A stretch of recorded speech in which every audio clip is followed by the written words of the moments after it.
প্রিয় দর্শক বন্ধুরা, এই মুহূর্তের জন্য প্রাথমিক থেকে গুরুত্বপূর্ণ খবর আপডেট। প্রাথমিকের শিক্ষক নিয়োগ, এই নিয়োগ ঘিরে নোটিশ কিন্তু জারি। এই মুহূর্তের জন্য বিগ ব্রেকিং নিউজ আপডেট উঠে আসছে। জেনে নিন কাদের সুযোগ, অবশ্যই পর্ষদের গুরুত্বপূর্ণ পদক্ষেপ। বন্ধুরা, এই ভিডিওতে সবটা উল্লেখ করছি, অত্যন্ত জরুরি গুরুত্বপূর্ণ তথ্য। চলুন সরাসরি অন স্ক্রিনে গিয়ে আমরা সম্পূর্ণ বিষয়টিকে একটু দেখে নেওয়ার চেষ্টা করব ইন্ট্রো না দিয়ে। বন্ধুরা, আমরা চলে এসেছি নোটিফিকেশন, একেবারে প্রাথমিক শিক্ষা পর্ষদের অফিসিয়াল সাইটে নিয়োগ ঘিরে নোটিফিকেশান জারি হয়েছে। 7/1/2025 ডেডলাইনকে কেন্দ্র করে বাঁ দিকে রয়েছে মেমো নাম্বার সহ।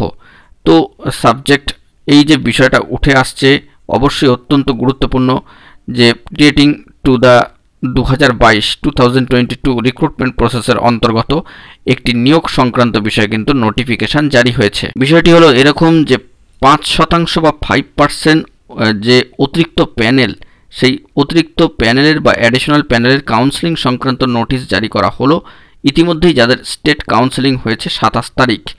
তো এটি 2022-এর নিয়োগ প্রক্রিয়া সম্পর্কিত বিষয়, এবং এই বিষয়ে অবহিত করা হচ্ছে যে প্রাথমিক শিক্ষা পর্ষদ ইতিমধ্যেই জেলা ভিত্তিক অর্থাৎ ডিস্ট্রিক্ট ওয়াইজ কিন্তু প্যানেল পাঠিয়েছে মিডিয়াম ভিত্তিক বিভাগ অনুযায়ী।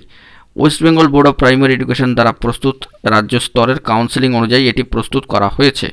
5% অ্যাডিশনাল প্যানেল বা অতিরিক্ত প্যানেল থেকে যোগ্য প্রার্থীরা যে প্রসেস বা যে নিয়মবিধি রয়েছে সেই অনুযায়ী নিয়োগ হবে নিজ নিজ জেলায়, অর্থাৎ নিজ নিজ ডিস্ট্রিক্টে। অবশ্যই প্রসঙ্গত উল্লেখ্য যে যারা তালিকাভুক্ত হয়েছেন সেই সমস্ত কনসার্ন প্রার্থীদের অবশ্যই অবিলম্বে তার পছন্দের জেলার সাথে যোগাযোগ করার জন্য অনুরোধ করা হচ্ছে। সংশ্লিষ্ট জেলার প্রাথমিক সংসদে, সেখানে কিন্তু অর্থাৎ জেলা ডিপিএসসিতে প্রয়োজনীয় পদক্ষেপ ব্যবস্থা গ্রহণ করা হবে। এই খবরটাই কিন্তু উঠে আসলো।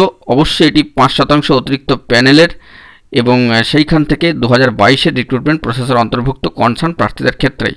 তো এখন এটুকুই, সকলে ভালো থাকবেন, চ্যানেলটিকে সাবস্ক্রাইব করে নিয়ে সঙ্গে থাকবেন। ধন্যবাদ।